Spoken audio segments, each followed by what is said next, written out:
Hello and welcome to the Capital Games Podcast. I'm the Wiz. And I'm Zero. Zero. As it is the week after E3, technically not E3 week, news is kind of slim. But we found some things we can talk about that are interesting. But before we do that, it's been a couple of weeks that we've just been talking about news and stuff. We actually played some games this week. So why don't we talk about what we've been playing? Zero, you go first. What have you been playing? So the obsession for the moment has been Neon White, and that is just a fantastic game. You were streaming this for a little while after our last recording, I think, from our movie podcast, and I was just watching you playing, and the first thing I grabbed on it was just how fluid it was. Why don't you describe what Neon White is? So the premise is that you're a sinner from hell that has been given another chance at redemption in heaven because heaven is infested by demons, and, well, they have you sinners competing in a race to kill the most demons and everything. But what makes it so interesting is that it's got sort of like a sort of cel-shaded aesthetic, I guess you can call it. Mm-hmm. And what makes it interesting is you can only hold 2 weapon cards, and then you have a backup weapon, which is your sword. Okay. And the thing about the weapon cards that makes them so interesting is that the weapons have 2 functions. If you use the primary fire button, then you'll use the weapon's primary attack. So, like a handgun, use the primary fire, it shoots. If you use the alt fire button, then you discard the card that you currently have equipped. So in the case of the handgun, the discard ability lets you jump. So basically, by discarding that card, you gain the ability to double jump. Okay. So the game starts easy, but then, as expected with these games, it quickly becomes a challenge of mechanic mastery, where you're trying to chain up all these mechanics just back to back to back to try to get the fastest time to get out of the map and everything. Now, you mentioned... go ahead, keep going. And then what kind of makes it fun is there's, of course, 3 ranks. There's silver, gold, and then pure or platinum. I forget exactly what it's called, but essentially just the higher rank that you unlock, then the more information on the level you unlock. So, like, if you get a silver rating, you'll unlock the ability to see your ghost data, so you can see how your ghost did and keep track whether you're falling behind or you're ahead. And then when you get gold, then one of the other things that opens up is the ability to see a hint on the fastest route out of the level, so you can get the fastest time.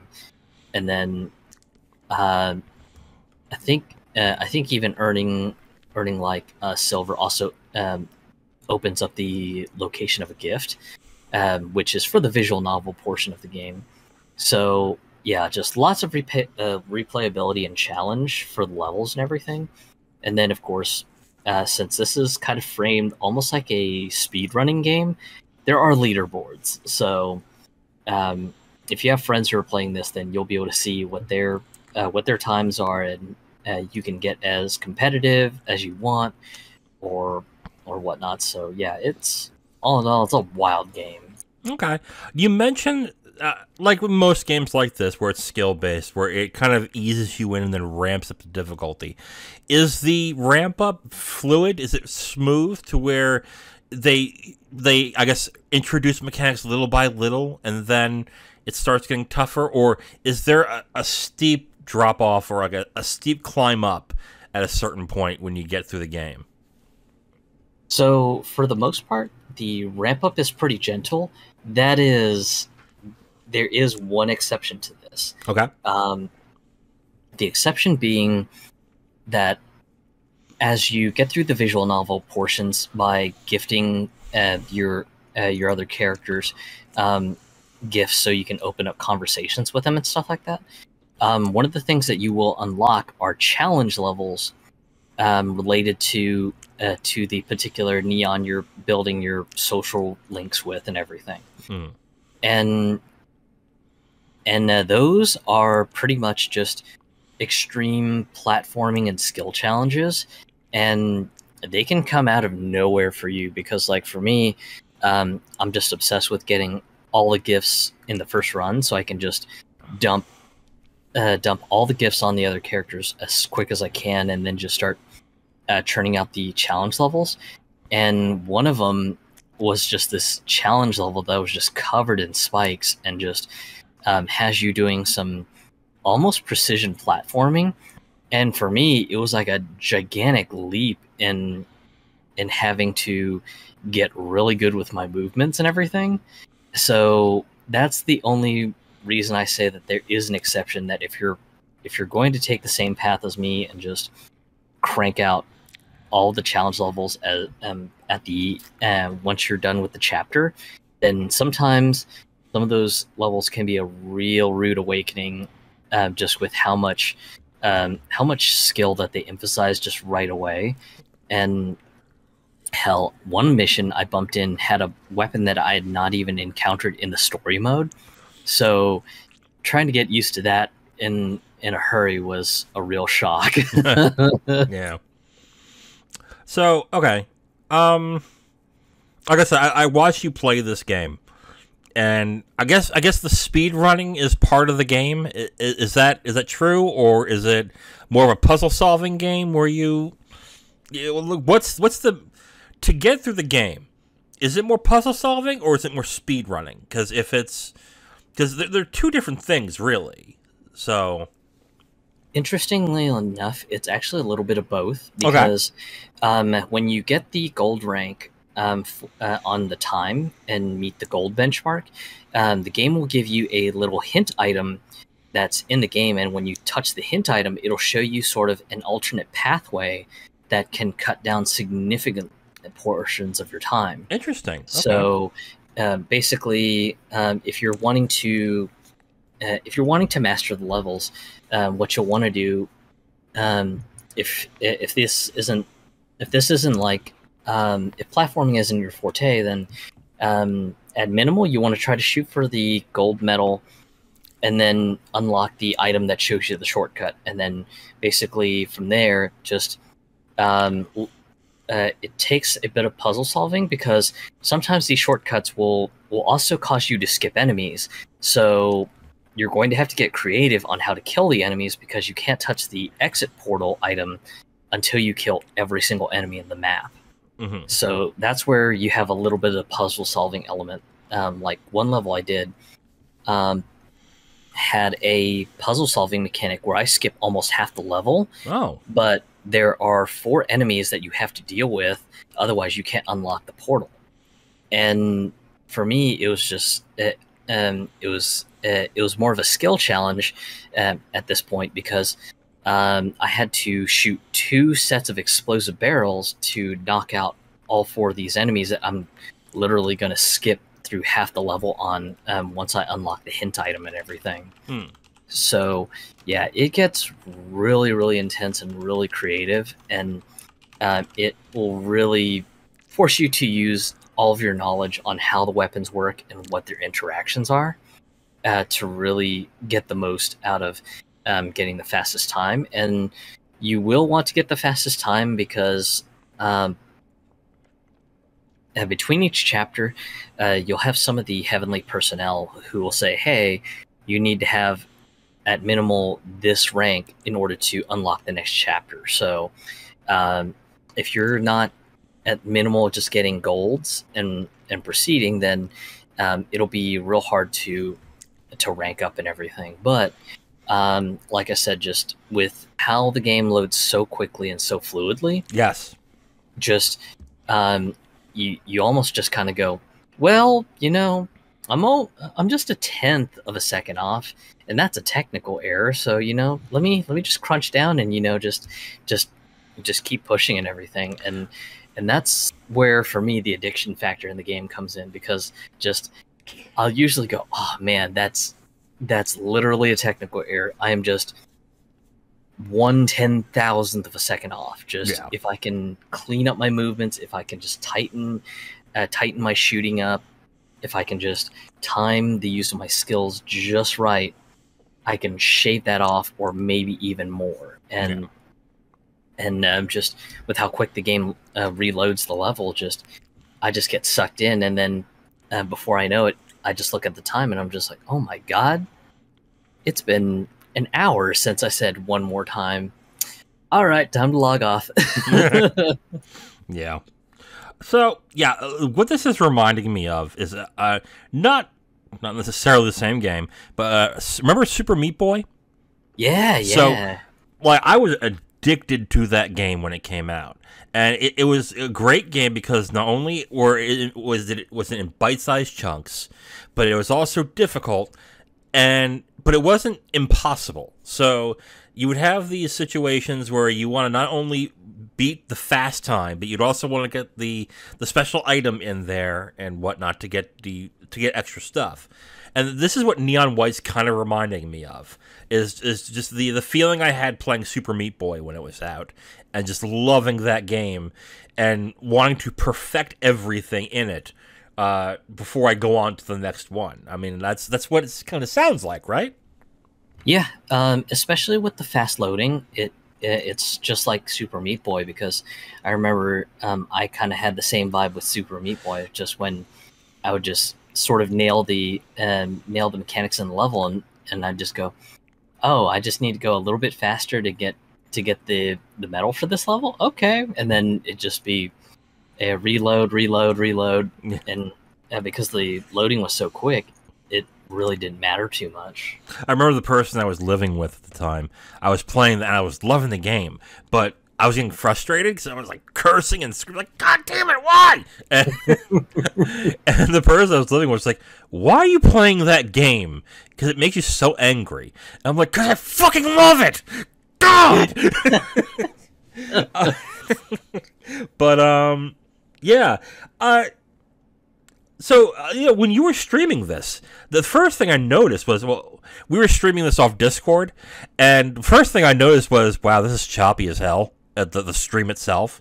But Yeah. I was also noticing that it was the game was running so fast that even before the stream could actually update, you're already on your run again. Like, there were times where you were done, but it stopped, and then you're at it again. I was like, whoa, okay. So I'm glad it's like really fluid like that, because that you would be surprised how if the loading time wasn't as snappy, how much we are conditioned to be like, do I really want to wait that? Nah, forget it. Move on. Like you'd be surprised how having that fast of a load time will condition you to say, I'll try it again. It'll take a few seconds, and then you're on. So, yeah. So, Yeah, and the awesome thing is, since it's also out on Switch, both on PC and Switch, it is hyper optimized, and for both platforms, it runs at 60 frames per second. I don't have a insane brand new graphics card or a 240 hertz monitor, so I couldn't tell you if the game can run up to more insane frame rates or anything like that.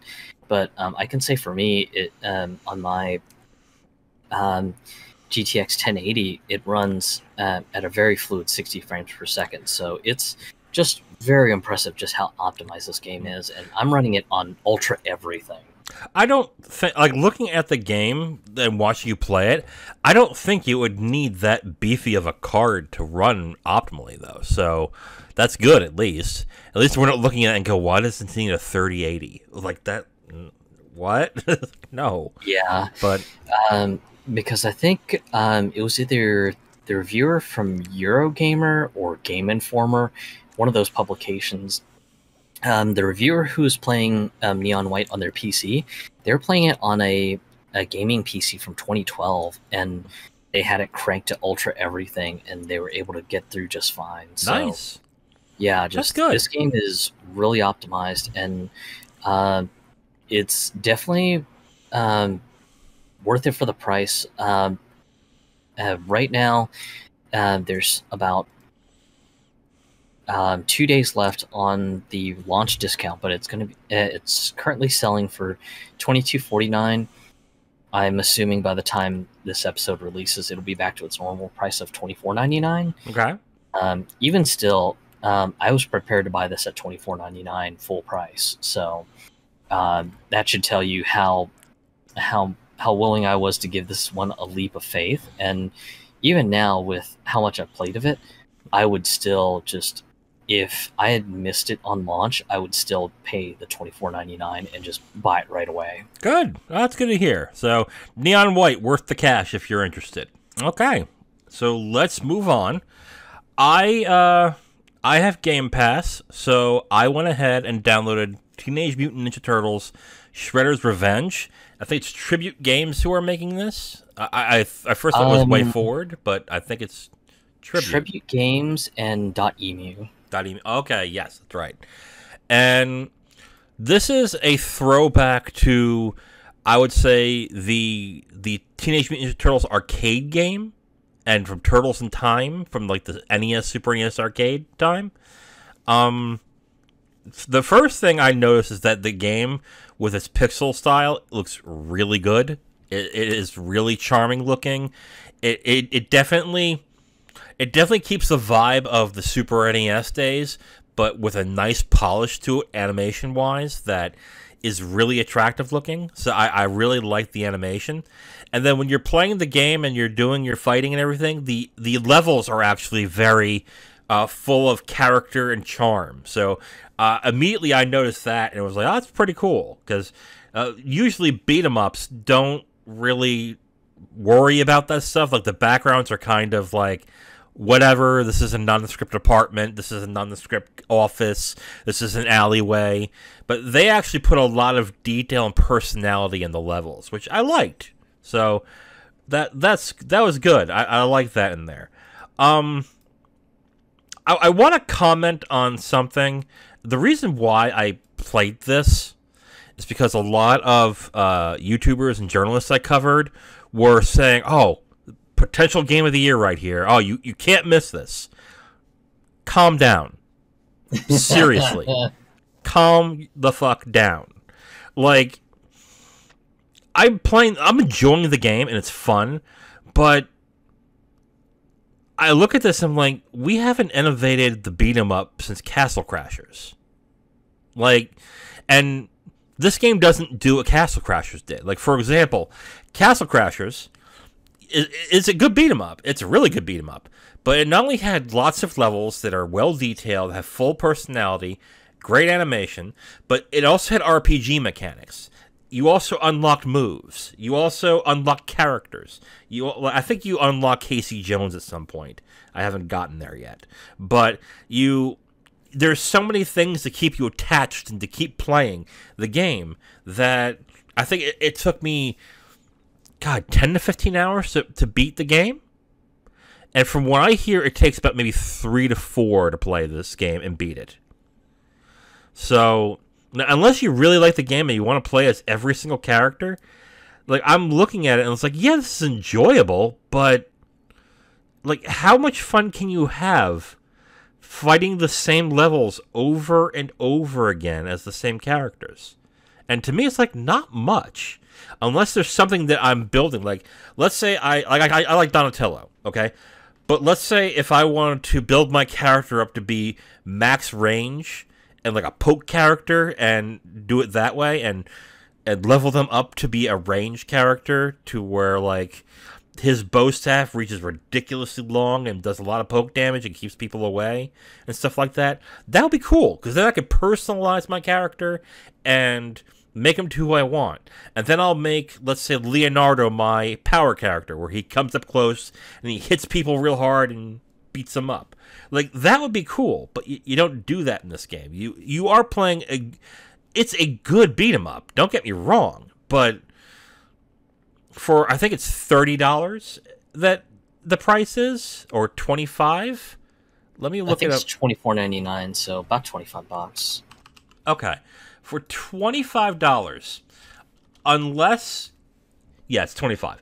Unless you have a group of friends that are going to play with you all the time on this, or if you're okay with playing with that group of friends once and being done with it, like, I think $25 is a tad pricey, especially since you can get Castle Crashers for $20, and you can get more replay value out of that.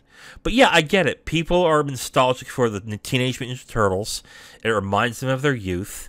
And I think that's where all this praise is coming from, because if you look at the game and how it runs and how it looks, it's full of personality. And I get that, and that's cool. But personality is half the thing, is really half the game. Like, the looks, and the looks of the game is half the thing. It is how much you enjoy playing it, and how much time do you get playing it. And maybe I think differently now, but I think $25 for a game that will last you 3 to 4 hours, to me, is not enough. Now, if I bought that for, let's say, 10 or 15 bucks, I'd be like, okay, I can go for that, I guess. But you have Castle Crashers, which is $20, and I think Castle Crashers is a better game than this. Am I saying it's a bad game? No, but I honestly look at Shredder's Revenge and look at it as a nostalgia piece, and for people to get like really teary-eyed about the Turtles and because the reviews were all like, grab your favorite pizza and get your friends together, and I'm like, okay, cool, and it was just like, it was like pure absolute nostalgia is what everyone was getting out of it, and I really wish people would just be like, yeah, it's fun with that nostalgic piece, but past that, it's a beat 'em up. And it's good. It's a good beat 'em up, but that's it. It's just a standard arcade beat 'em up with no frills, and that's it. And I think there are much better games than this, despite me enjoying what it was. So, yeah. Yeah, I mean, from what I can see, there's a lot of unlockables to find. There's some fun achievements to find, but this one, I think the draw is mostly that you can do 6-player online, and that's just something that we haven't seen in beat 'em ups since the X-Men arcade game, or even Guardian Force on Sega Saturn, and I think the remaster that was released for that game on the Xbox 360. So I think that's where a lot of the charm is. Full disclaimer, I did get the game on PlayStation, since I still had some birthday PSN cash from my brother-in-law and everything. Okay. Haven't had a chance to play it yet. You can't play 6-player on that, though. The PS4 and PS5 versions, I think, are limited to how much you can play. So no, it's 6 players online, but you can only do 4 players on local co-op. Yep. Okay, yeah, that's right. You're right. Sorry. So, but yeah, I think that's where I think most of the draw seems to be. Just, oh my god, I can get like a 6-player lobby going with all my friends and everything. And yeah, to be fair, I played it alone because I just generally don't like playing with other people. So that also put that in mind. Like, if you're gonna play with friends, I guess that it's probably a better game that way.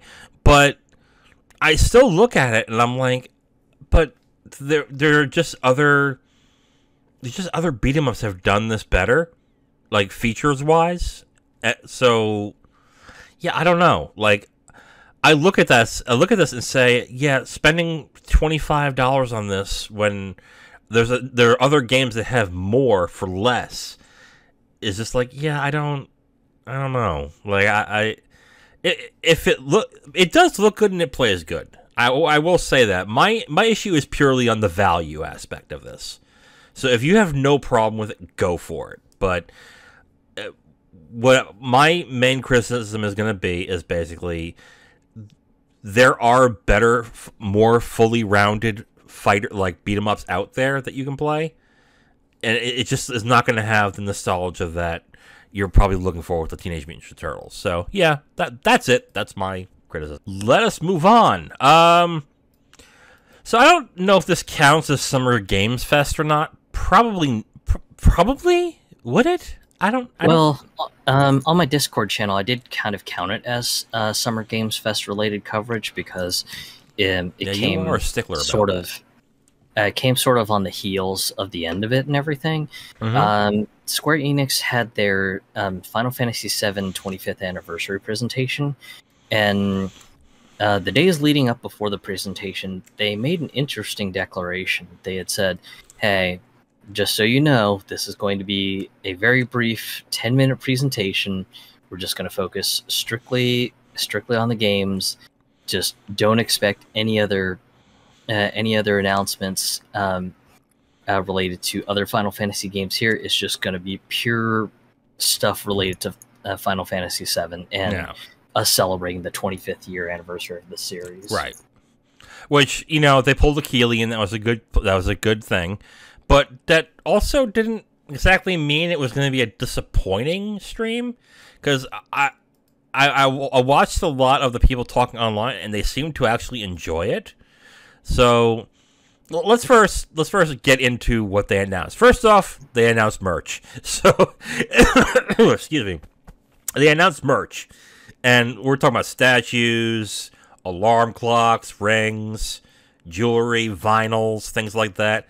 But who cares about that, really? So, well, full disclaimer. That Buster Sword alarm clock, I am really heavily considering it if I've got some bonus cash for my job. But I only say that because I actually own the Cloud wall clock that was like $135. Jesus Christ, really?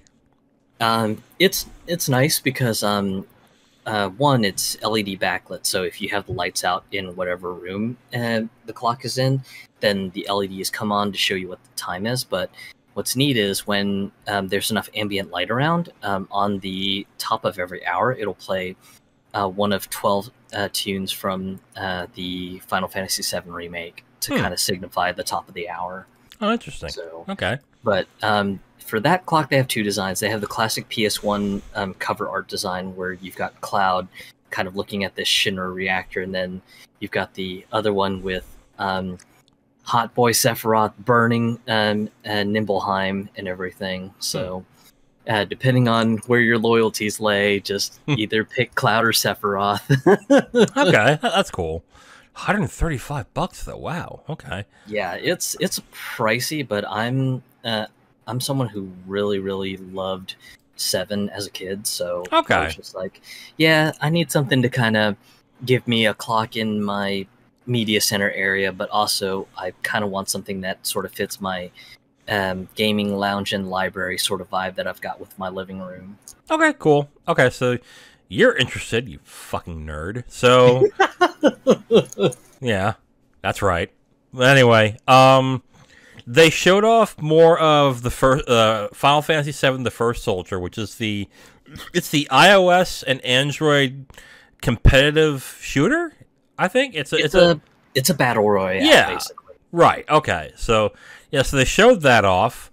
I don't know anybody who's playing it though, so I don't know if anyone's excited by that. Yeah, I mean, I personally don't really like battle royales, so the game was definitely beyond me. Right.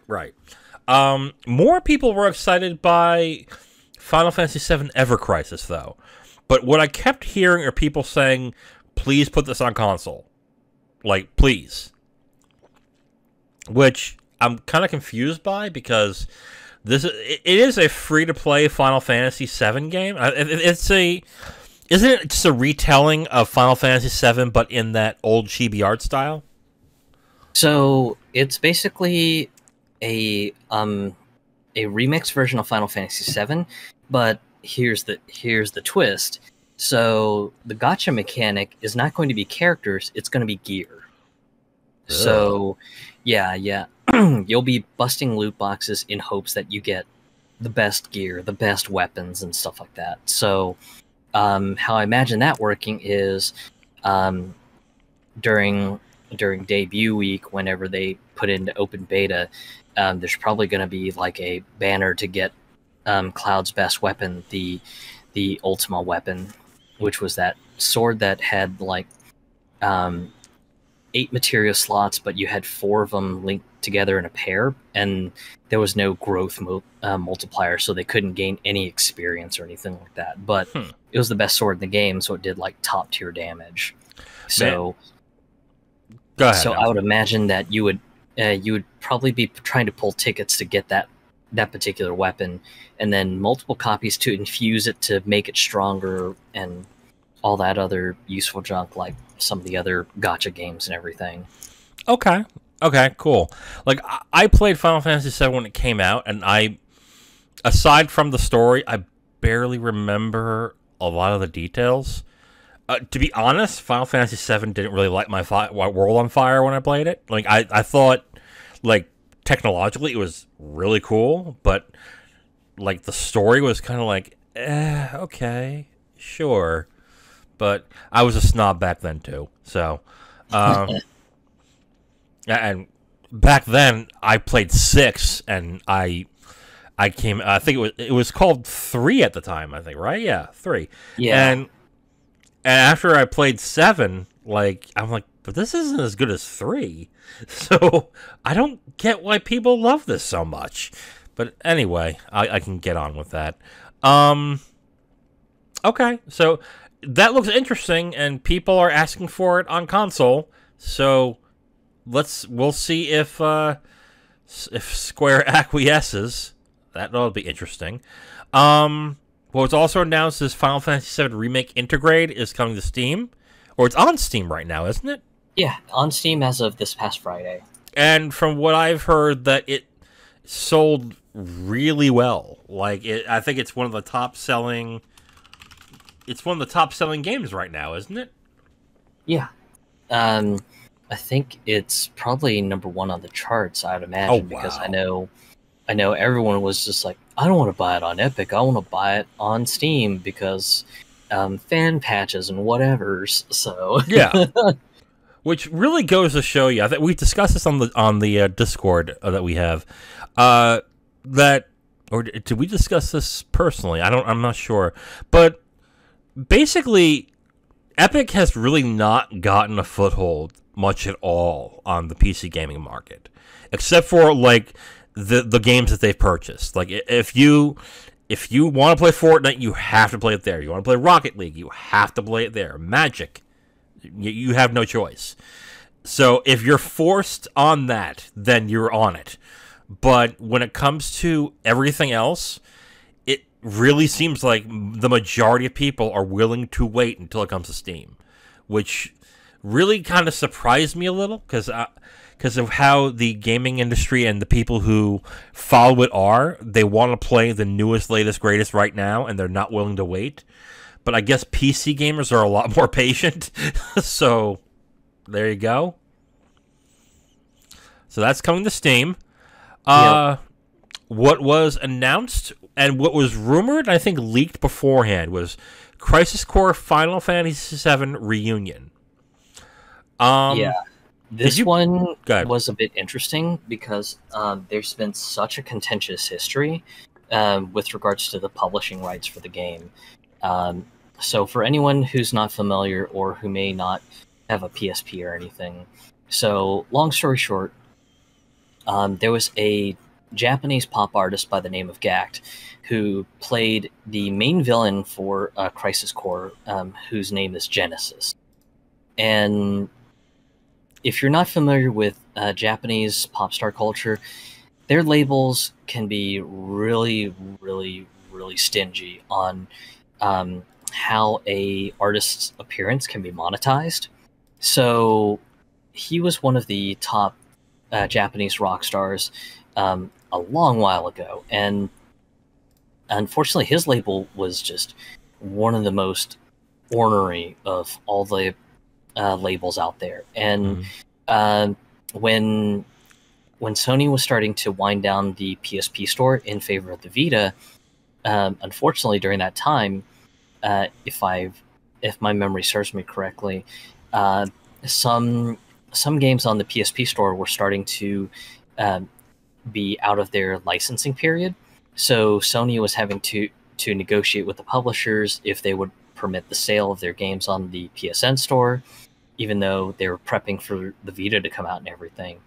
So naturally, you had some labels who were fine with their games being republished and it's still being sold, and then you had some that had much more complicated situations, and Crisis Core was one of the complicated ones where the artist talent agency just did not think the going rate that Square wanted to pay them to have this particular artist's likeness being portrayed in a video game to be distributed online. So pretty much just Square had to say, okay, well, I guess we're not going to renew the rights on this. So yeah, anyone who bought it on PSN, great. If you bought it on a physical copy, well, we hope your PSP still works, because if not, then, well, tough nuts. God, it sucks too. So what did we hear if they just renewed the license, or are they just going to redo the character? So that's where it gets interesting. So it just in the English presentation, they really didn't focus too much on the VA talent and everything. So while I was trying to grab trailers, the Square Enix Japan channel actually had all the trailers up, and they actually went into some detail on the voice actors and everything. And even the Crisis Core Reunion Japanese site kind of revealed that the cat's out of the bag, that Gact will be reprising his role in the Japanese language track for Crisis Core Reunion. So I'm assuming whatever label he's currently working with now is apparently amenable to whatever financial terms Square Enix worked out to do this remaster. Well, that's good. Okay. So there was also another semi-small controversy, and you're gonna understand it when we talk about the next game. But this is coming out to basically all systems. It's coming out to PS5, PS4, Xbox Series X and S, Xbox One, Steam, and Nintendo Switch. So this is going to be a game that will be available everywhere when it comes out. And that was proved controversial because of this next game that was announced, and that was Final Fantasy VII Rebirth, the second part of what is going to be a 3-part trilogy for the Final Fantasy VII Remake. So they showed a short trailer, and it was pretty much all CG. There was no gameplay at all. So, and some who are really into Final Fantasy VII, I guess, picked up on a few things of what it might be about and what they might be doing. But other than that, I mean, it just looked like Final Fantasy VII Remake. So, yeah, I haven't played it, so I'm interested definitely, but I haven't played 7 Remake yet. Yeah, it definitely looked more focused on the Disc 2 content. So for anyone who has played through 7 on the original release, or any of the ported versions like on Steam, PS4, Xbox, or so on and so forth, then yeah, just some of this stuff might look quite familiar to you, or the reference will be made very clear. So I know some people are definitely excited, especially seeing some of the scenes with Zack and everything. So looked neat. Too little detail to go off on right now, but I know PlayStation, as usual, had to clarify that 7 Rebirth is going to be a PlayStation exclusive, and yes. I think there was like the usual fine print that it won't be coming to other platforms after a year from its release or whatever. PS5 only for next winter. That means PS4 is not going to get it.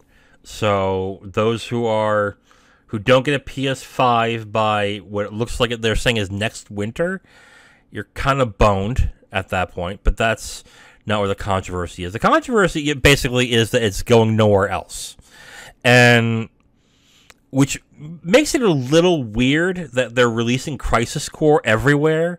But I guess because of the contract that they have with Sony, that they can't release the Final Fantasy VII Remake trilogy anywhere else. I mean, clearly Sony has no problem with being on PC after a year, but I wonder if the console exclusivity is much more broad, like or much more, maybe not broad, but more direct and longer. Because for usually it's a year if it's not going to be an exclusive to a platform. Then after that year, they announce that it's coming to this platform. But that's not what's happening here. It's they're not even putting Remake integrated into other systems. They're staying on PS5. So maybe the contract is for the entire trilogy to be on there first, and then when that trilogy is over, then they'll release it on Xbox. Because I don't see this coming out on Switch at all. Yeah, the Switch doesn't have nearly the horsepower to run it, so I could never see it on Switch unless there's some sort of Super Switch that's just on the horizon in the distant future or something. Or they do the cloud version. Oh God. Yeah, I know. Like that's the one thing with the Switch. Like I don't get. Like if you can't get the game, just don't get it. Because no one's going to want to play the cloud version of a game.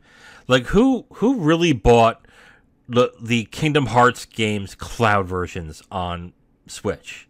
Like was it Kingdom Hearts that had cloud? I know Hitman did. Resident Evil. I think one of the Resident Evils did.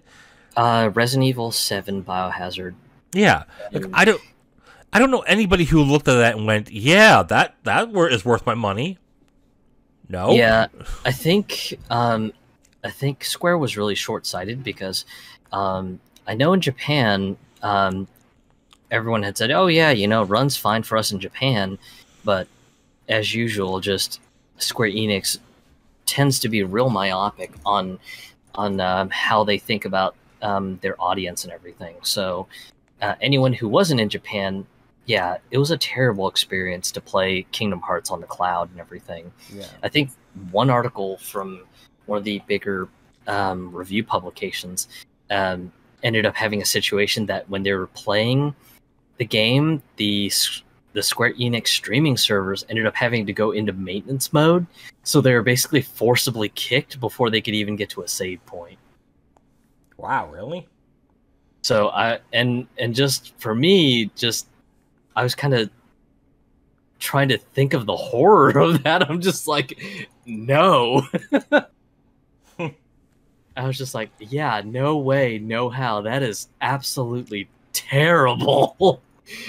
That would be a horrible thing to see. And the first thing it reminded me of was someone was playing one of the new Need for Speed games that EA released that had like always on connectivity and everything. And they were driving around the city, and then all of a sudden they get like a forcible notice to disconnect because the servers are going under maintenance, and they're just like, oh man. And then of course after they get disconnected, the game has no offline mode, so basically their Need for Speed game is dead until maintenance is done. So, but yeah, I definitely don't see it coming to Switch, but I mean, they could do kind of like what they did for Final Fantasy 15 on Switch, because Switch got the Pocket Edition, so I mean, I could see them porting Ever Crisis to come onto Switch. Yeah, that's true. I can definitely see that. Okay. But that was actually it. I think people were excited because of the new announcement of the new, the second part of the remake.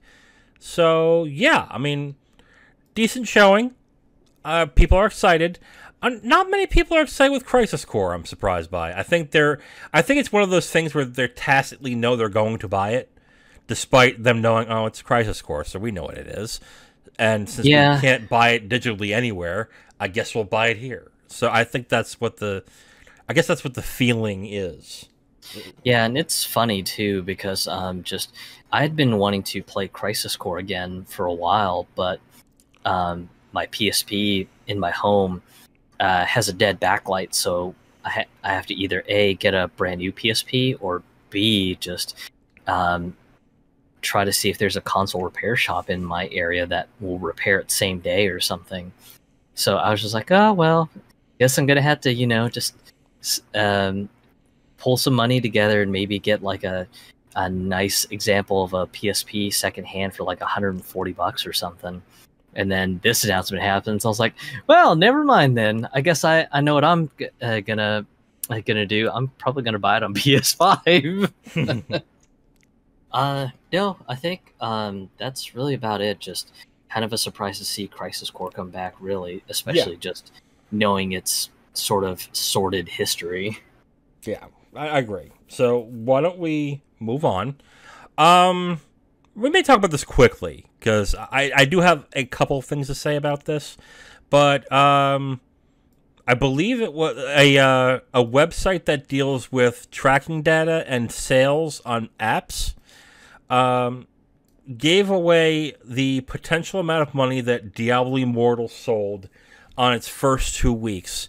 And the amount of money seems to be $24 million in the first 2 weeks. When that was announced, a lot of journalists and a lot of gamers were either gnashing their teeth, saying, oh, this is why they did it, because they gain all this money. And journalists were saying, yeah, it's successful, so if you guys are complaining so much, why are you buying it? Yeah. So, with that said, Zero, what do you think about the first 2 weeks of sales for Diablo Immortal? It's interesting. I know one of the statistics that I read was of all the breakdowns of the highest spending countries on Diablo Immortals, it's basically US in the number 1 slot, and then South Korea in the number 2 slot. Yes. And then it's just kind of distributed between Europe, Japan, and a few other countries here and there, fighting for the rest of the top 10 positions. Mm-hmm. Right. That doesn't surprise me at all. I mean, for as much as we always should preface this when we talk about gamers, as much as enthusiast gamers who follow the business and follow the industry really hate these types of games, there is a large audience that start playing games on their phones that do not mind it in the slightest, which is why these businesses work, and they make money. These companies don't really cater to enthusiast gamers anymore. They cater to what makes them the most money, and Diablo Immortal was going to make money on this. The issue I always had with Diablo Immortal and how they announced it was they announced it to the wrong people. I think we've discussed this before. To me, they should have announced this at an Apple press conference instead of at BlizzCon. Because at BlizzCon, it's filled with people who own expensive PCs to play World of Warcraft and all their games on PC in the best way possible, and they were not interested at all in gaming on a phone, like at all. And because that is why I think they deserve to get memed to hell because of that announcement. But if they announced it and did a special deal with iOS, I think the sales would have been much better. Let me ask you something. Okay? Yeah. What do you think sold better in its first week? Or first 2 weeks? Diablo Immortal or Genshin Impact? Genshin Impact, easy. I think a lot of people would be surprised by that. Yeah. Genshin Impact made $60 million in its first 2 weeks, whereas Diablo Immortal made $24. And to add more context to this, if you were to make Diablo Immortal into a $70 game and sold it as it was, that's 347,000 units. Okay? Think about that for a second. If a game like Diablo only sold 347,000 units in its first 2 weeks, would Blizzard be happy with that? Oh God, no. No, not at all. It took I think it was the first person that said this on Twitter was SkillUp, who basically said they pretty much took a franchise that made billions. Like, for those who may not realize this, Diablo 3, despite it being controversial when it came out, sold 3.5 million copies on its first day on PC only. It is still the best-selling single-day purchase or single-day game that has ever been on PC. It in its first month made 6.3 million. I went ahead and calculated that for a $60 game, because it was $60 at the time. Yeah. Okay. 378 million on its first month. And that's double the amount it did on its first day. So basically, on its first day, it made about 186 million. And people who are like, oh, greedy Blizzard, oh god, this is why they're going to keep doing it. No. If I were the person who greenlighted this, and I were the person who said, oh, we're going to rack up sales like crazy in this is going to make so much money, I'd be sweating bullets right now. Because now you're going to have to explain to a bunch of shareholders who were told that, oh, Diablo Immortal on phones, we're going to make as much as we did Diablo 3. Easy. And they also have to share their sales with netties, too. So not only did you basically make less money, you made less money that you have to divide with another company. And seriously, I would... If I were the person who greenlit this and like was passionate about this, said, "Oh, this is gonna make so much money, and it's gonna drive up our sales, and we're gonna do great," I'd be worried about the next shareholders meeting, because then they're gonna really question, why didn't this sell as well as it should have, and it will bring about the questions of, well, are we like, really what I think is they misjudged who they announced it with. Because if you announced it, like I said, if you announced it at an Apple press conference, people would have been more accepting. But since you announced it at BlizzCon, you got the memes, you got the bad press, you got the bad coverage, you got the drama, you got everything, and that left a bad taste in people's mouth. But let's be honest here. There are people who played Diablo in the 90s who stopped gaming but have phones, and when they hear Diablo is on my phone, they're going to play it.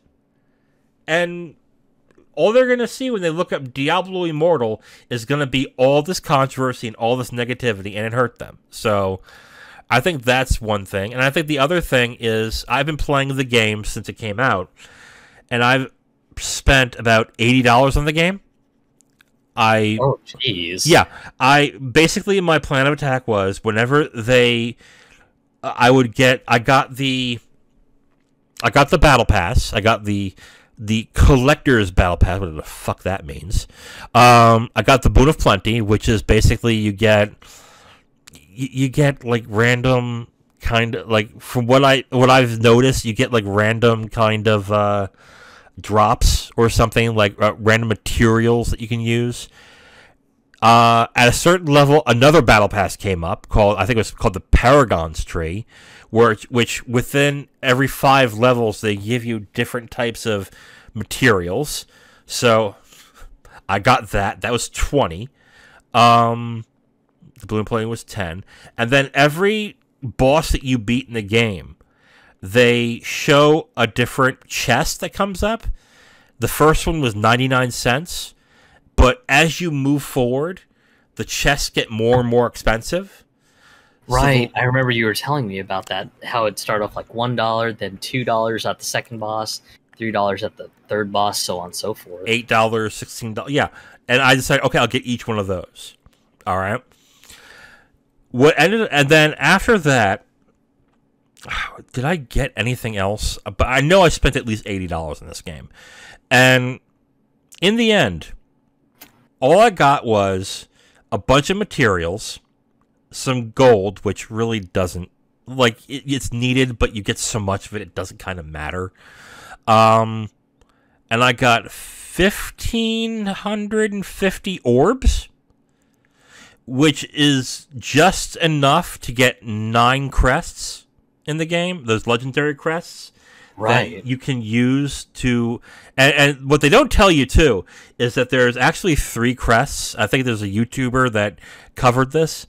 There's basically 3... They only show 2 crests in the game, but there's really 3. The 2 crests they show are the regular crest and the legendary crest. Those 2 crests that you get free in the game, the items are not sellable at the market at all. It's the 3rd crest that you buy with actual money and orbs that you can take those gems, put them on the marketplace, and get money back for it. So, yeah.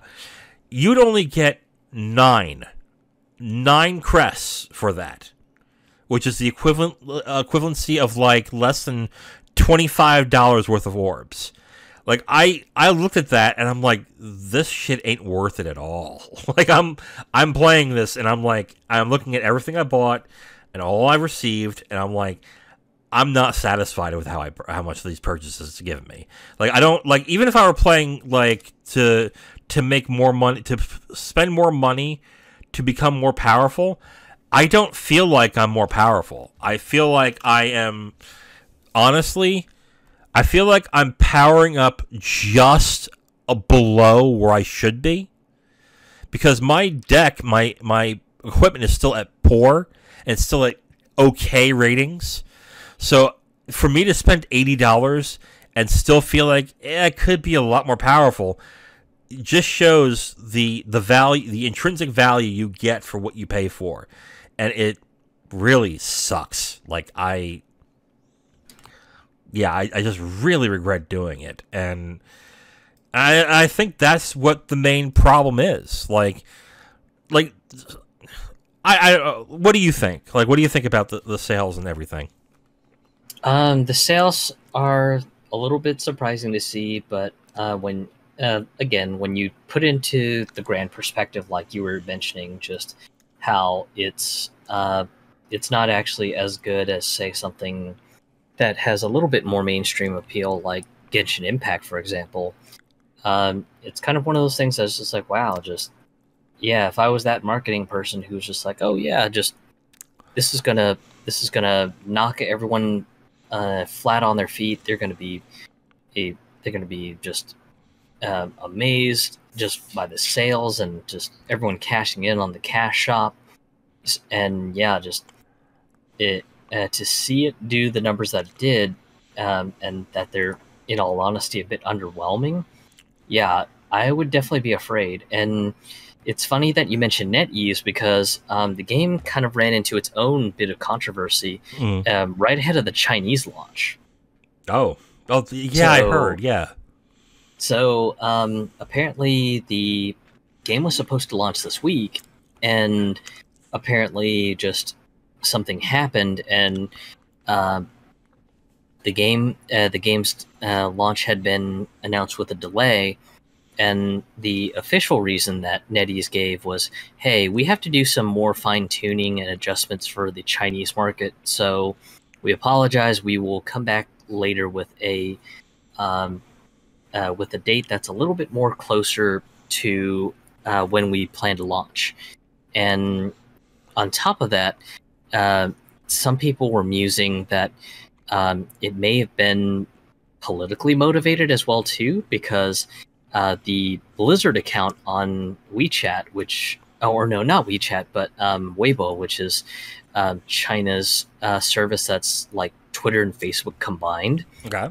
The Blizzard account actually got suspended from being able to make any sort of announcements or promotions ahead of the game. And I haven't been able to find a credible or veritable source to substantiate the claim, but the rumor is that whoever was managing the Blizzard account for the Weibo social media network may have apparently mentioned something on a Weibo post, basically insinuating that the Chinese Communist leader Xi Jinping should step down. But instead of saying his name outright, they concealed it by using the word bear, So the rumored post that this person made was something approximated in English to, "Hey, when will the bear step down?" And for anyone who's not in the know, Xi Jinping hates being compared to Winnie the Pooh, and it's become a bit of a meme. So, just if true, then yeah, it's not a wonder that the account was immediately suspended. So, Jesus. Yeah, just a way to have a double whammy right before the big launch of your game. Oh my god. Yeah, that good move on them, I guess. Jesus Christ. Okay. So I think two things are going to happen with Diablo Immortal, cuz I am steadfast into thinking that this is bad for them, and they're probably going to start doing something to correct this. But here's what they have two options here. They can either they can start doing the apology tour, saying we're going to fix things and we're going to improve it and we're going to restart the game and do a Diablo Immortal 2.0, where it's going to be like they did with Reaper of Souls on Diablo 3. They're going to rework the game. They're going to rework the tables. They're going to basically just do the game essentially all over again to make it more adaptable and more friendly and more acceptable to the people who would play it. Or, which is what I think they're going to do in this situation, they're going to milk the hell out of the whales in this game. They're going to make it so essentially in order to play the game, you have to buy shit. You have to. In order to be competitive, in order to get the coolest stuff. Like, you have to spend money. And they're going to milk that for all it's worth until one day these whales are like, yeah, this really isn't worth it. Or they just find a new game and play something else. And then they go and do the rehabilitation tour. But yeah, those are the two options. And I see them going with milking the whales first on this. Yeah. Unfortunately, if they do go with the idea to milk the whales as hard as they can, it may end up potentially backfiring, because if there's one thing whales like to do, they like to flex their swag on others. And if you have the game population just dropping like a rock and there's no plebes to flex on, then the whales may end up just getting bored and just going, well, this sucks. I can't show off my swag. I can't flex on the poors. So this sucks. What else is new? Yeah. Yeah. Okay. I mean, in the end, again, I'm going to reiterate again. Like, if some of you are worried that they're making so much money that they're going to keep doing this to other games, this is bad. They don't want this. They wanted better, and I'm more than certain, and I'm willing to put money on it, that someone is sweating bullets here and being like, oh shit, this is not what I wanted. We wanted more than this. I'm in deep trouble. So someone is either heads are going to roll immediately, and the people who are making the game are going to get sacrificed and be told, like, you're out of here. We need a new direction. Or they're really gonna have to start reworking the game to make it more attractive to either whales or to the common gamer, because I think they're in trouble and they're gonna need to do something. So, all right, let's move on. Our final topic is more in the rumor category, and the only reason why we're doing this, because we don't usually cover rumors, but this has all been confirmed pretty much to be going on. Sony's going to have a stream next Tuesday on the 28th, and it's not about games. It's about their PlayStation accessories. And the rumors are going around of what's going to be there. The first thing that I think has been pretty much guaranteed is new headsets are coming. So like new 3D audio headsets, I think, like more pricey audio, right? Some more expensive, more premium headsets. I think they're going to be announced. I think I also heard like their own version of the Elite controller is going to be announced on this one. Yeah, Tom Henderson was the one that leaked that there's probably going to be an announcement for a PS5 official Elite controller, because currently as it stands, Sony is licensing Scuff to make an official Pro Tournament controller. Oh. But the Scuff controllers, I believe they start at $200, and then if you want the top tier options and everything, they cap off right at a whopping $260, $270. But for anyone who's familiar with the Scuff controllers, the warranties, the warranty and service repair timeline is atrocious. So if you have your Scuff controller break and you got to send it off for warranty, it may take you a long time. And of course, if you're a pro gamer, you've got clout, so you just get skipped ahead of the line, and they're more than willing to get your controller fixed and sent right back out to you. So the pro controller rumor, I'm personally excited for, because I actually have 2 Xbox Elite controllers, and I love both of them. Mm-hmm. And I've always wanted something like that for PS4 and PS5, but there was just never anything official. And everyone who liked the extra paddles and stuff were just like, "Oh, well, just buy a Scuff. That's the only game in town." And then, of course, you start reading all the horror stories of people who weren't pro gamers and everything having long warranty service period times, and I'm just like, no, I'll skip. Yeah. I got a question for you. Do you own an Elite controller? Yeah, I actually have a Gen 1 Elite, and then I also have a Gen 2 Elite. Oh, Jesus Christ. Where do you have the money for this? Don't answer. Don't answer. Don't answer. Don't answer. Just, I want to respect you in the morning, so... Look. But anyway, no. Zero is an upstanding citizen. He has a great job. He's very smart, so he's not like that. So no OnlyFans for Zero. So that's not what's happening. But yeah, I got a question for you then. Like, is it worth spending $150 on a single controller? For me, it's not really too much of a deal, mostly because I value the ergonomics and everything. Okay. Like, one of the big things that the reason that I love my Xbox Elite controllers is for Forza. So if you play Forza with the manual transmission controls, the buttons to shift the gear lever up or down gears is either X or B.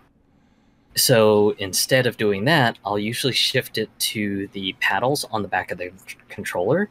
And for me, the ergonomics work a lot better, because in a lot of sports cars, if they use something like a Tiptronic style transmission, then the paddles will usually be on the back of the steering wheel. So for me, it works out great being able to play Forza and have the paddle shifter controls right on the back of the controller, instead of having to hit X or B to shift up or down gears. Okay. So there's that angle. The other angle is for stuff like FPS games. I hate having to press in the thumbstick to run. Just absolutely hate it. Okay. Being able to map the thumbstick button onto one of the paddles is just so much nicer. Okay, I can see that. Okay. I guess, but like the way I look at it, like, controllers are expensive as it is. Like, aren't they like $70 for a controller now? Like, yeah. Like, that's way too much money and it's for something that is required to use the system. And I don't know. I highly doubt that there is $50 worth of parts in that controller. I think at most it's $20.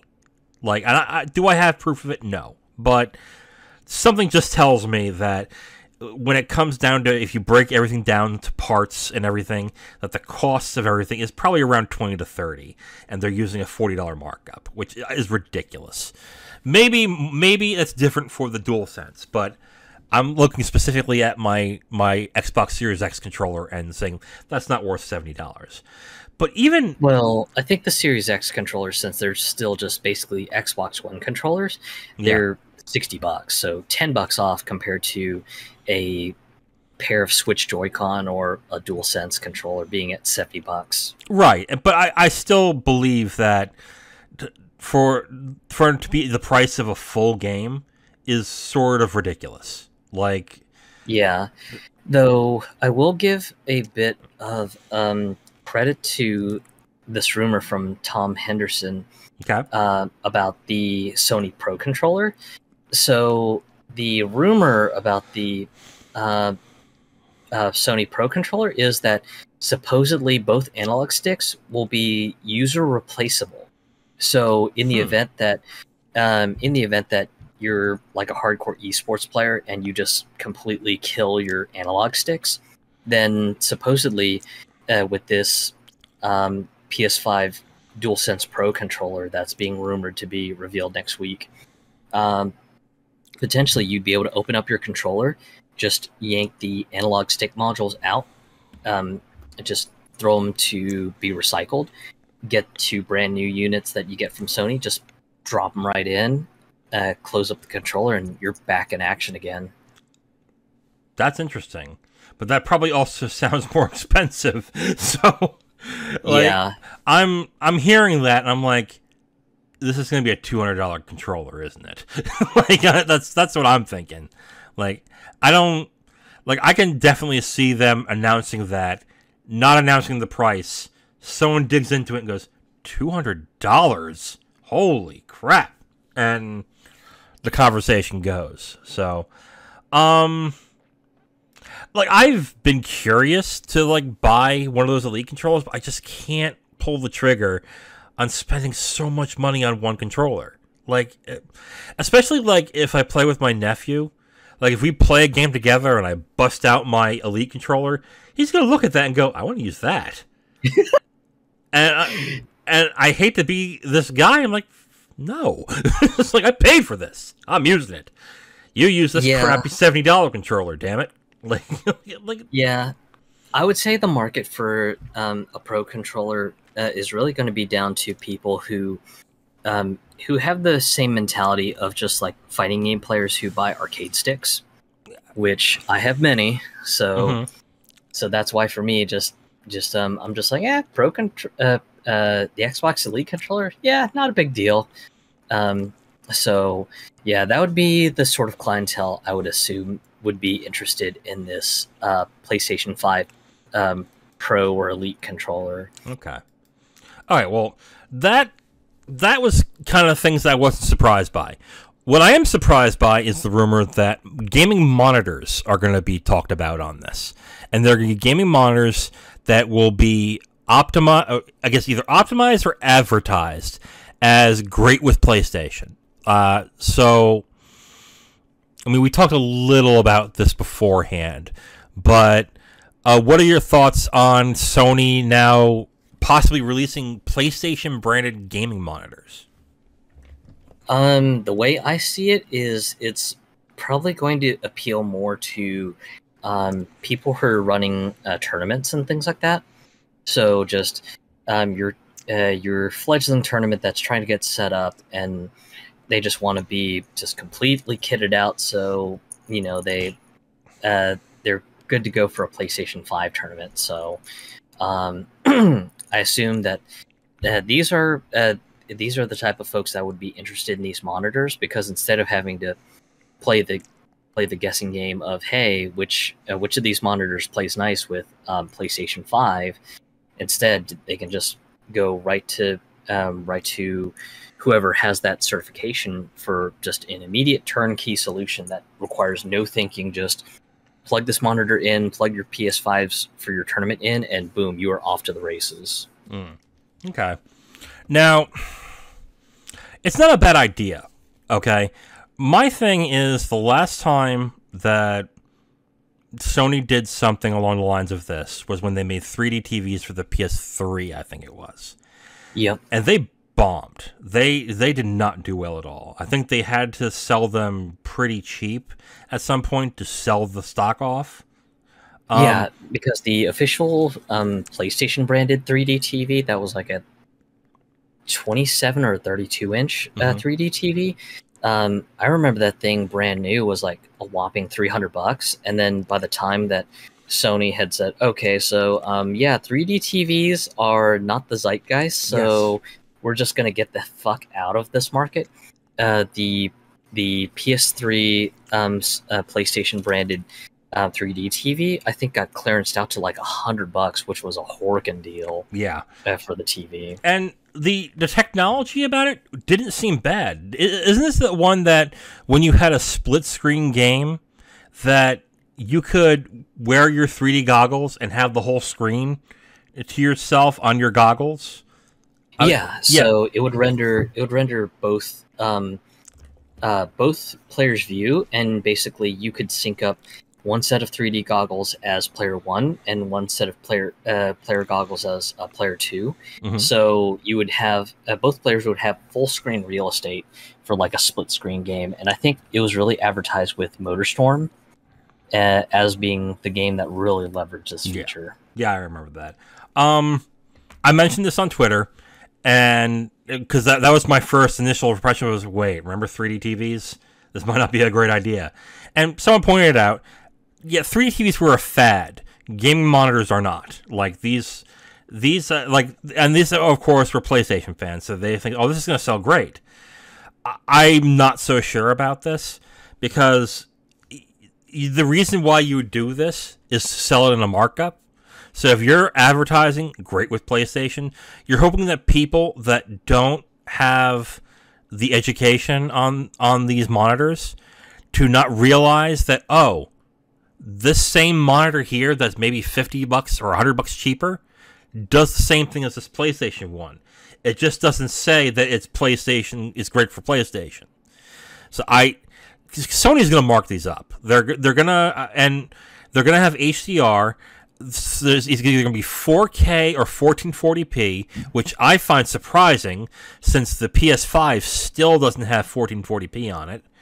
So, like, I'm looking at this, and I'm like, a part of me gets it. Like, if someone wants to envelope themselves into the PlayStation ecosystem, great, give them those accessories, they'll buy them. But all you need is a cursory, a cursory Google search, or even just go to like Linus Tech Tips or those tech channels that review these monitors. And you're going to find that these monitors not only already exist, they're pretty cheap. And they're not, maybe not cheap, but they're affordable. And if you really want a gaming monitor, you can get them right now. And you can get them at a decent price. And I just see Sony just marking this up to, let's say, maybe $50 to $100 more than what the going price is, because it's PlayStation. So that's my trepidation about it.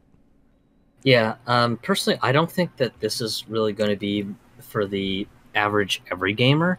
I think it's going to be kind of like I hate to make a analogy that's very closely related to my job, but it's like business hotels. Just no ordinary person would pay the rates to stay at a business hotel because of all the other facilities that you have at the business hotel. Like typically there's a built-in FedEx office, so you can print shit and connect online and make brochures and presentation documents. There's an exercise gym, so you can stay fit while you're on your business trip and whatever. So, but I mean, the only reason you would go to a business hotel is, well, just work is paying for it, and that's kind of how that's what I think the play is going to be for these PlayStation monitors. It's just going to be, hey, these play nice with PlayStation. These are going to be highly recommended for your esports tournament centers and things like that. And not to reveal where I live or anything, but one major city in North Texas has an esports stadium, and I could easily see them going, "Oh yeah, we got to get a bunch of these so we can get like tournament-ready PS5s just plugged up for the next Call of Duty major to roll into our city or whatever." Yeah, but if you're going to buy them in bulk, wouldn't the business manager just say, "Well, let's contact Sony and buy them in bulk so we get a discount"? Like, they're not going to go to a store. They're not going to go to a store and say, "Give me 10 of your monitors, please." They're going to be like, "Let's contact Sony. We'll give them X amount plus maybe a little bit of, or we'll advertise their stuff and we'll get a discount on top of that, so we can have all these monitors." Like, well, here's the rub. So, the other scenario that can happen at a tournament is maybe you have one of the monitors die. So right. Easily, just if these are also on store shelves, then at that point, whoever's running the tournament center can just have their logistics person say, go out to the store to like Best Buy or something, pick up one of these real fast and say, "Okay, cool," and then just life is back to normal instead of maybe the logistics person doesn't know much about just video gaming monitors or something. Mm-hmm. So just it eliminates the guesswork in this scenario where they can just go, "Okay, buy the one that's PlayStation certified, got it." Yeah. And then they just snag one off the shelf, run back to the esports center, get that thing set up, and boom, done. Okay. So do you think this is a good business opportunity for Sony? Do you think this is going to be something that's successful? I think the controllers and the headsets are a good idea, absolutely. I'm not sure about the gaming monitor. Like, that's the one where I'm like, maybe partner with somebody who's doing that right now. Like, partner with an AOC, or partner with, what's another good monitor? BenQ? Yeah, like partner with one of them and just make it a Sony brand or a PlayStation branded monitor and do it that way. So, what do you think?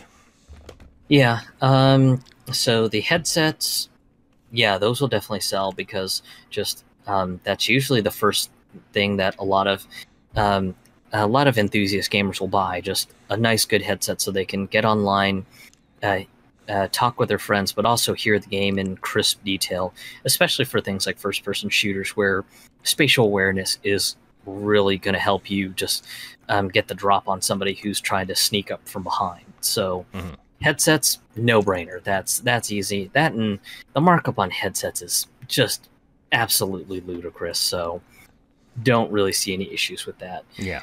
The Pro Controller, if it is confirmed that it's got replaceable analog sticks, I could see it pushing a lot of competition on the Xbox Elite controller because, unfortunately, for people who play a lot of FPS games, they will kill the hell out of their analogs for the Xbox Elite controllers. Oh, really? And while Microsoft is more than happy to fix the controllers under warranty, and I've even heard accounts of just Elite controllers being completely out of warranty and Microsoft being more than happy to just service the controller with no charge just to kind of keep the Elite controller owner happy.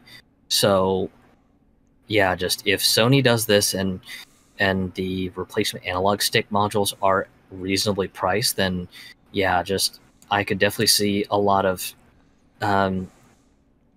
people who play on PC who like the Elite controller but want the ability to be able to service and repair them much easier. I could potentially see them going, was thinking about an Elite, fuck that, I'll just go and get this new PlayStation Pro controller because I can just keep a stash of replacement analog sticks, and when one of these dies, bust this thing open, swap the stick, and I'm done, and I'm back in the game. Okay. The monitor or monitor certification, however they decide to go with this, it's, in my opinion, it's going to be a push because the easy way out is just to make this thing a certification and just say, hey, we'll be working with OEM partners such as Asus, Gigabyte Aorus, AOC, BenQ, so on and so forth, just to certify that their monitors are compliant with the video standards in PS5. Then if they go with that, then that's easy, because at that point they're just collecting a licensing fee from the OEMs. But if they choose to go down the path of, oh, well, we had these custom made from BenQ, ViewSonic, Asus, whoever, then at that point it could possibly become a money-losing proposition, because at that point, just there is always the chance that the like the scenario you mentioned, just your Joe Every Gamer might go, okay, just I just want a dedicated monitor so I can just play my esports stuff in sort of a more focused setting, and then they go to the monitor section of their local big box electronics store, and the PlayStation monitor is maybe anywhere from like $20 to $100 more than the quote unquote non PlayStation certified monitor, even though just the chatter online is that the non-PlayStation monitor will be perfectly fine for just playing games on it and everything. Yeah. Then in that case, yeah, PlayStation is going to end up in a very similar situation to the PlayStation branded 3D TVs. Right. So the thing that I don't get in this, really, and we'll end it here. They're apparently going to have monitors for resolution rate they don't even support right now. Like, that I don't get. Like, if you're going to have a 1440p monitor, then you should be updating your PS5 by then, right? Like, you wouldn't have that out in the marketplace, and then, oh, I got my 1440p monitor, I'm going to hook it up to my place. What do you mean it only does 1080p? I look at that and I'm like, really? I mean, you're gonna, like, I hope they're gonna announce at that stream that, oh, and we're gonna be supporting 1440p before then. Okay, great, but yeah, I would expect a firmware update maybe sometime next week, or whenever these monitors are supposed to show up in stores. That there's going to be something like a firmware update to say, hey, the PS4 now supports 1440p. What I'm surprised is not being discussed is the possibility that more PSVR 2 might be announced. Yeah, or do you think point. Or do you think that is something that they'll have their own dedicated stream for? It sounds like that they may have a more dedicated stream for it. I'm thinking that this is probably going to be more centered towards the esports gamer. At least that's my thought on it. Okay. Because I mean, gaming monitor, gaming headsets, gaming controller. Yeah, at least that's my take on it. I think that this is going to be kind of like a esports gamer sort of peripheral broadcast. Okay. Real quick, the DualShock, or the DualSense, I call it DualShock, the DualSense. What is your opinion on it now? When I first got the PS5 and I played with it, I, like everyone, was amazed by the haptics and the rumble in the game and how it felt. But as time went on, I became less and less comfortable with the controller and with the buttons and how they were, and not just how they were placed, but how the feel of the buttons are. And then when I got my Xbox, the Xbox, I went to that controller. I was like, oh, this feels great. To me, I would prefer the Xbox controller. But what do you feel the DualSense now that you've had, I think, for over a year now?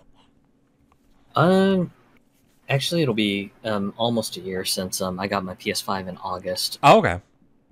But honestly, just the DualShock is okay. I know some people were just like, "Oh my god, it's like revolutionary," and for me, I just didn't really feel that. I was like, okay, it just looks like a much more sleeker, much more futuristic PS4 controller. Yeah. But I was just like, it's not terrible, but it's not God's gift to gaming or anything. No. I think the, as cool as the haptics and the rumble is, I think it's not as revolutionary as people are making it out to be. And only a few games are using that and the responsive triggers. I think the responsive triggers sounded cool at first, but then when you put it in practice, you kind of realize that I kind of don't like having to really press on my triggers in order to shoot a gun. Like, I'd rather just click and then shoot, and click and shoot. So Yeah. I end up turning those off when a game has that. Yeah, the reactive triggers I think are neat for shooting games, especially with my real world firearms experience and everything. Because in Deathloop, you had pistols that had a very very crisp 1911 style feeling from the adaptive triggers on my DualShock 5 and everything. And then when you use something like one of the sniper rifles in Deathloop, it has a very, very crisp glass-like break for the trigger when the bullet actually fires out of the gun in Deathloop and everything.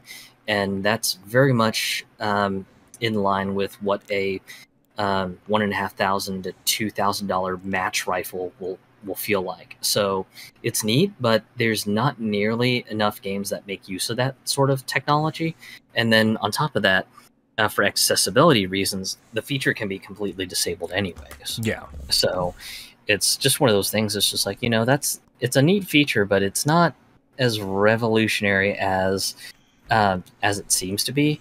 Whereas for me, the Xbox Series X controllers just feel like home. Yeah. And that's no surprise because they're the exact same design as the Xbox One controllers, just with no IR sensors on the controllers, which those were used when the Kinect was a thing, which that was one feature that I did think was kind of cool, that if you had the Kinect and one of the IR sensor loaded controllers, that if you picked up a controller and the Kinect identified your face, it would load your profile for picking up that controller. And so the IR sensors are gone now since the Kinect is no longer a thing. But yeah, just a few buttons have been moved around here and there, and all in all, just the Series X controllers, they just feel nice and comfortable. Yeah, they don't do anything magical or revolutionary. I think the only revolutionary thing that they did, and that was back when the Xbox One came out, were their rumble motors in the trigger. So when you play something like Forza and your tires go over a rumble strip, you can actually feel the rumble strip on your trigger finger and everything. Yeah. Okay. All right, Zero. So we're at that time of the podcast where we have to say goodbye. But as always, I have a question for you.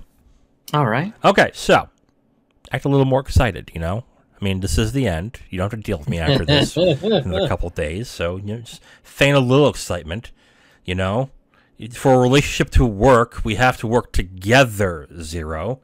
Good God. Anyway. Okay. So, with TMNT Shredder's Revenge out now, and it hitting the nostalgia buttons for everybody really hard, my question is, what property would you like to see come back as a video game nowadays? Ooh. Any property. It can be a TV show. It can be a video game. Anything. Oh, that's tough. That is really, really tough. Yeah. Mostly because I've had just so many things that I would love to see come back, and just even things that just were things that had sort of a niche audience and never caught on, and the studio sort of went belly up because of it and everything. Mm-hmm. There's just way too many choices for me. I would say, since I've been a little bit on a vintage shooter kick, I'd love to see Thunder Force come back, since Techno Software of Japan went belly up, Sega technically owns the IP rights for the Thunder Force games, and it's kind of funny because the Thunder Force games have always been Genesis centric too. So the series has always been sort of a Sega darling, anyhow. But I would love to see Thunder Force come back, or even hell, a Thunder Force anthology with just all the games just in one collection. Okay. Even though unfortunately Thunder Force 6 sort of deviated from the structure that the previous Thunder Force games had, I still think it would have a place in a Thunder Force collection. But if they were to make a Thunder Force 7, I would love to see it go a little bit back to where Thunder Force 5 was, just crazy bombastic electronic soundtrack, insane dogfights where you've got enemies coming fast and furious at you from behind you and in front of you, just overdriving your weapons as usual, just all the accoutrement that you can come to expect from a Thunder Force game. Okay, cool. All right. I'm gonna stick with games too, because there's really not much in movies or TV that I look at and say that should be a video game. So,